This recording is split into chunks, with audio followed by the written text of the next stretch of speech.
I'm recording this video to show you that even though many people say cold email is dead and it's outdated and doesn't work anymore, that it actually works. You just need to do it right. I've scaled my own software development company to $1.7 million per year using exactly this system that I'm about to show you. And this month alone, we've booked over 200 sales calls using a simple 5-step process that I'm about to show you. So the first thing that we need to understand is cold email is not just you randomly sending 50 emails from your personal email and praying that someone gets back to you. It's actually a bit more complex than that. And if you want a scalable system that you can rely on, that predictably brings you more leads, more calls, and more clients, then you need to have a proper infrastructure and system in place. Comparing to other marketing systems and so on, this is I would say, the easiest one to set up, meaning you can probably land your first client in the next 30 days if you do things correctly. So let's get into it. The first part is infrastructure. Then we have leads, then we have copy, appointment setting, and sales. These are 5 core pillars of cold email systems. I'm going to cover each one in detail in a second, but what we need to understand is that every single of these pillars have to work. If you have at least one of them not working, the entire system collapses. I'll give you an example. For example, if infrastructure, we have the best possible infrastructure, we have great lead list, our ICP, qualified leads, verified emails, and so on. Appointment setting is dialed in. We have our appointment setter calling every single lead and so on, replying immediately. And our sales are great. But the copy is terrible. Like, we offer something nobody cares about. We don't know how to position our company and our offer as something unique and something that the lead can benefit from. Then the entire system won't work. You can contact the perfect list, but if you have nothing important and nothing useful to say, it doesn't really matter. So that's the first thing that we need to understand. Every single piece has to work in order to get any type of results. Now, the second important thing is we need to define the goal and then reverse engineer our steps backwards. What I mean by that is, let's say we want to close one sale in the next 30 days. So we say, okay, we want one sale or one new client. And we know for a fact, based on our previous experiences and so on, that our closing rate is around 20%, let's say. What that means is that we need 5 booked calls. All right, and not every single lead is going to get converted in a call. It depends on many factors and so on. Maybe someone asks you for more information, but after you provide them more information, they figure out, okay, this is just not for me, which is completely fine. But we need to understand that qualified leads and booked calls are 2 completely different concepts. So let's say that we book only 30% or 33% of all the leads that come in. Third of that we actually convert into calls, which would mean that we need 15 leads. Now, 15 interested leads means that we need to send a higher volume of emails. And let's assume that the positive reply rate, based on the companies that we work with, is the average, I would say, is around 1%. So let's say 1% positive reply rate. What this means is that we need 1,500 fresh contacts every single month in order to achieve one sale. Now, if you just blast 1,500 emails from your personal Gmail account, let's say, you're going to end up in spam the first day you do that. So we want to avoid that by setting up the proper infrastructure, purchasing and setting up multiple email accounts and domains so we can actually support this volume, because it's not sending this many emails from a single account is just not reasonable. So what we're going to do is set up, I believe, for 1,500 emails, if we set for 1,500 leads, we send one initial email and one follow-up. That's around 3,000 emails each month. And for that volume, we need around 10 to 12 email accounts. So if we started the process the other way, by setting up the infrastructure and not planning for the outputs, we would have no idea how many email accounts to set up. We don't know how many leads to get. We don't know how many different copies and angles we can test. That's why we usually want to reverse engineer the process. Now, once you set up a system like this, so based on the end goal, and it works, you set it up backwards. You define it backwards, but you actually set it up in the chronological order. You can actually scale much easier, because if I know that I need to contact 1,500 leads to close one sale, I'll just ramp up the volume. If I send, let's say, if I contact 4,500 leads each month, I'll close 3 sales, for example. And then we can play with different metrics, we can improve different parts of the process. But generally, those are 2 most important pieces. The first one that we need to understand is that every single pillar has to work. And the second one is, if we want to define the goals, define the scope and everything, we should do it backwards. Now let's get into it and let's discuss each of these pillars. The first one, as I said, is cold email infrastructure. There are 3 things that you need to understand when it comes to cold email infrastructure. The first one is you should never use your primary website, primary company domain to send cold emails. If you land in spam one time, your company reputation is ruined forever, meaning all the internal emails that you send, the contracts to your clients, the invoices, everything is going to land in spam. In order to avoid that, we usually set up and purchase separate cold email dedicated domains that we can use to support this volume. For example, if your company is tesla.com, what we want to do is purchase gettesla.com, trytesla.com, and similar domains so we can have proper infrastructure in place. Let's say that we purchased 10 different domains. 10 domains. Now, there are multiple options when it comes to email accounts, but I personally use Google Workspace inboxes. They cost $8.5 if you purchase them officially from Google, but there are many resellers online that you can use to get the inboxes for $3.5 or $3 per account. So, if you have 10 domains, we can only set up 3 cold email accounts per domain. That means that we have 30 email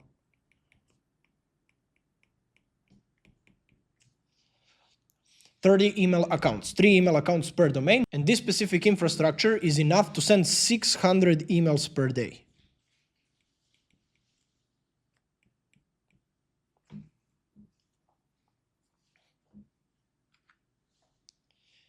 Now, imagine if you wanted to do this with your own email account and you send 600 emails account.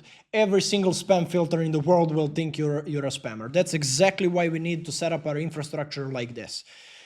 Once the infrastructure is ready, once we purchase the domains and the email accounts, we need to enable warm-up. What warm-up is, it's essentially a system or a process that allows us to prepare these accounts for cold emails to be sent later on. So during the first 2 weeks, what we want to do is we want to enable warm-up pool to send and reply to these emails and use our email accounts. So Google and Outlook and other spam filters, when they look at our email accounts, they say, okay, these email accounts are actually being used by a real human and not just spam or bot or something like that. So the warm-up is crucial. We need to have it enabled for the first 2 weeks, and after 2 weeks we still keep it on. Even when we launch the first cold email campaign, we still want to have cold email warm-up pool enabled to improve our reputation over time. So warm-up for 2 weeks. And keep it on even after that. Usually we send around 20 per day, and that's both for warm-up emails and for cold emails. Now, when it comes to the volume itself, you need to gradually ramp up the volume. This is pretty much everything when it comes to cold email infrastructure. This is everything that you need to know and you need to understand. Now, the next part is the leads.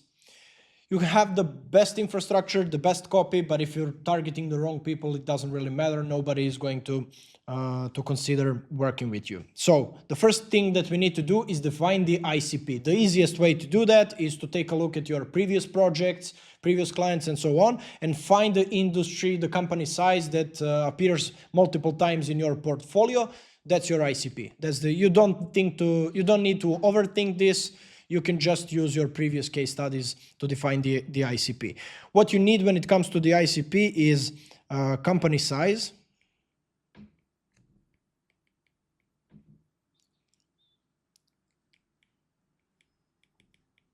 job title, meaning the specific position, the specific person within the company that you're targeting. You can target multiple people from the same company. It actually increases the chances of you getting replies. So for example, if you're a marketing agency, you can target founders, CEOs, marketing directors, CMOs, head of marketing, and so on. And the next thing is usually location. Now, once we have this, once we build a lead list, there are many different B2B lead databases online that you can use, but we need contact information. Like the company website and so on is completely useless if we don't have these people's email addresses so we can actually reach out to them.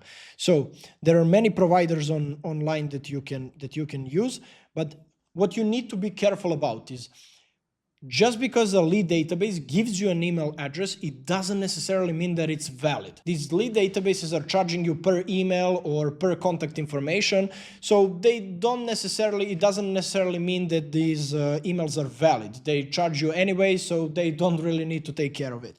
But it can ruin your reputation in the long run. So what you need to do is you need to have a specific system in place for verifying all these emails. There are many different service providers like that online and platforms where you can verify your emails. So once you have the emails, we need to verify them. There are two layers of verification. The first one is regular verification, and the second one is catch-all or risky. There are catch-all verification.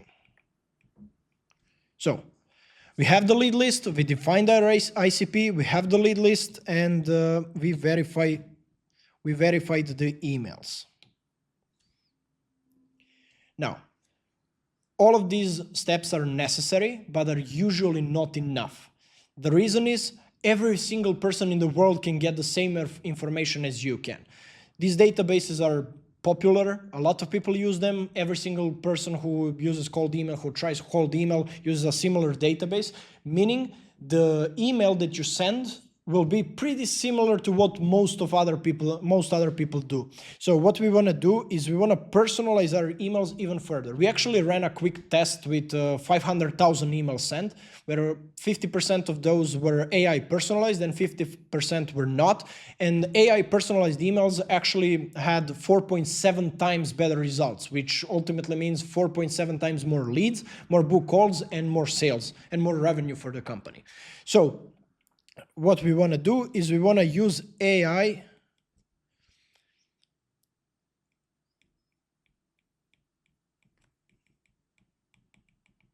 for personalization. Just think about it. If you wanted your email to be relevant and personalized, you would normally open up leads' website, their LinkedIn, see what they do, who they are, who they serve, and so on. And then based on that information, what you would do is you would try to find a way to integrate that information inside the email body itself. So that way the email feels genuine, like you've actually done the research and so on. The most popular approach in the last couple of years was hiring a random VA from overseas who's pretty cheap, but can only handle like 20 or 30 or maybe 40 prospects a day if you wanted to do a deep personalization. Great thing about AI is that you can literally do the exact same system and the exact same process at scale in a couple of seconds. I'll give you an example. We personalize around 5,000 leads, 5,000 emails in under 1 minute using our custom tool that we built with specifically for AI personalization. There are many options online that you can find, you can test. But yeah, this one step improves the results 4.7 times. So it's definitely worth doing. Another important thing to mention, some of the AI variables that we actually scrape from their website and that we use in our cold emails are target audience, company mission, maybe their pain points, case studies, and so on. Some people, what they do is they try to personalize on personal information, like where the lead went to college or the location, but that usually doesn't really work. It sounds cheap, like no one cares about that. If you can find a way to personalize around their offering, their service, their company, it's way better than just mentioning their college. Like no one cares about that. So what we do is target audience, service, pain points, and so on and so on. All right, so now you know how to set up the infrastructure, what you need when it comes to email domains, accounts, and form up. The next step is done. You've defined your ICP, found the contact information, verified the contact information, and used AI to personalize the emails. The next step is copy. Now, when it comes to copy, the most important thing is to understand that your service is not your offer.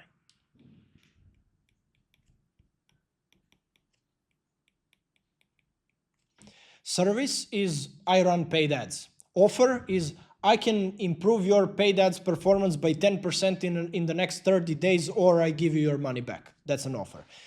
You need to convert your service into a cold email friendly offer, which means it needs to have clear deliverables. It needs to include the timeline, how long it takes to achieve these results that you're promising, and a risk reversal. It can be, or we work for you for free until we achieve what we just promised you. The other approach is to actually develop some kind of material or assets like a lead magnet, maybe a quick tutorial, quick video, or a checklist or something like that, and then offer that for free in your email. This is actually what we do. We recorded a short video explaining exactly what we do, and we offer everyone in the email that exact video. So that usually works way better than just saying, okay, we're a trusted marketing agency that runs paid ads for e-commerce brands. No one cares about that. So that's the first thing. You need an intro offer. The best approach is to create a lead magnet and focus on that. The second thing is angle. If you have a lead list of, let's say, 5,000 people, you can't just blast the single copy to 5,000 people. You've tested nothing. You need to have a couple of different variations, maybe test different lead magnets, test different hooks, and so on.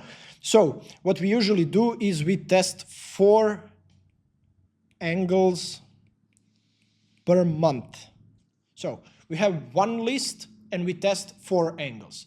The other thing that you can test is a different ICP. If you're not sure about the ICP, you can write the same copy, but test it on 2 completely different target audiences. That way you know which audience responds better. Because the only 2 variables, once you have the system in place, including infrastructure, appointment setting, and so on, the only 2 variables that you need to test and iterate on are target audience and copy. So we test 4 different angles every single month. There are some rules that you need to follow when it comes to the structure of the email itself. For example, for subject line, we want to keep it short, under 7 words. You should try to make it personalized. All the advice that you find online from gurus like quick question, quick note, and so on, those don't work because people know it's a cold email and no one wants to read a cold email. So what we usually do, we try to find a way to include some form of AI personalization in the subject line itself. I'll give you an example. If we sell leads, for example, we can do something like, do you need more target audience leads or something like that? Or maybe just target audience leads or something like that. So yeah, that's what we want to do with subject line. The other important part is the email itself should have less than 100 words. This may seem counterintuitive because you need more space and more room to explain what you do, who you serve, and so on. But actually, if people can't scan your entire email in a couple of seconds, they get bored and they just delete it. So you'll need to find a way to make every single word count, to only include the crucial and necessary information in your email, and to make it easy and to make it easy to read and easily understandable. We usually use casual language instead of corporate language, like, hey, I hope this email finds you well. I was wondering. We don't do it like that. We just say, hey, I saw on your website that you most likely struggle with this problem. This is what we can do for you in this timeline. Would something like that be of interest? Or can I send you a quick video that explains exactly how we can do this for you? So the email should be direct and casual.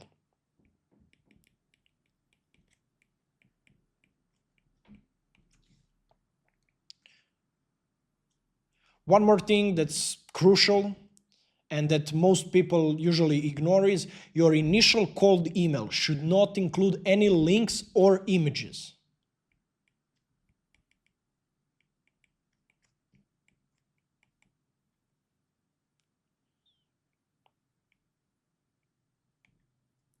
The reason is all emails that include images or links usually land in spam. So we want to avoid that. Once someone replies to you, you can send attachments, you can send links, you can send whatever. But in the initial email that we send to thousands of people, we don't want to include any links, any images or anything like that, any attachments or whatever. So these are the rules that you need to follow. The more personalization you have in your email, the better it is. All right, so this is pretty much, most people think that this is the entire cold email system. You set up infrastructure, you get leads, and you send emails. But what happens when someone replies? Like, how you handle the lead is as important as generating the lead itself. That's why we have a proper appointment setting infrastructure in place. And one of the most important pieces is speed. If you get back to someone within 48 hours, the chances of them getting back and continuing the conversation are very, very low. They most likely forgot who you are. So you want to get back to leads within minutes, ideally within 5 minutes. Less than 5 minutes. The reply should be personalized as well. So if they ask for more information, you send them more information, but make it personalized to their specific use case. That's the first thing. The second step, this is something that we introduced recently, and it actually drastically improved the results, is to call every single leads who replies to your email. So as soon as someone replies, you call them, because most likely in the email signature you can find their phone number. You just pick up the phone and you call them and continue the conversation there. So call the leads. And I can't stress this one enough because it can literally double the amount of calls that you're booking. The last piece is calendar.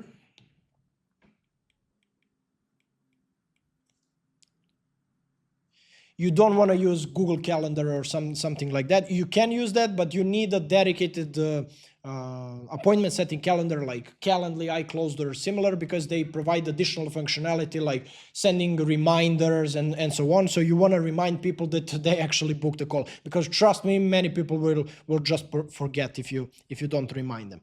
And the last step is sales. So we need two parts. We need sequences. We need no-show sequence. We need a pre-call sequence, and you need a post-call sequence. So the more points of contact that you have with your leads, the higher the chances of them converting. An additional tip, an additional trick that you can do, and that we personally do, is we also reach out to all the leads who booked a call with us on different platforms. So for example, we send them WhatsApp messages. We call them. We add them on LinkedIn.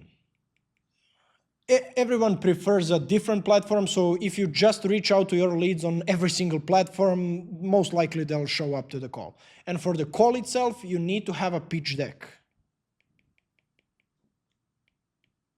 Pitch deck should include all the frequently asked questions, most common objections, as well as pricing, timelines, and other information that's useful. But most importantly, you should always focus on the results they're getting if they choose to work with you. So, to wrap it up, cold email still works. It's still one of the most efficient client acquisition strategies, especially if you're just starting out. And there are 5 steps that you need to take to set up a system like this. The first one is infrastructure. After that, we need a clean lead list. The copy, you should just follow the rules that we mentioned. Appointment setting, if you can hire a professional appointment setter, even better. And the sales, including sequences, omni-channel outreach, meaning WhatsApp, LinkedIn, and so on, and the pitch deck itself. So that's essentially the entire system, the entire process. All right, so we explained the entire system. This is actually what we do at our company and what I use to scale my development agency as well.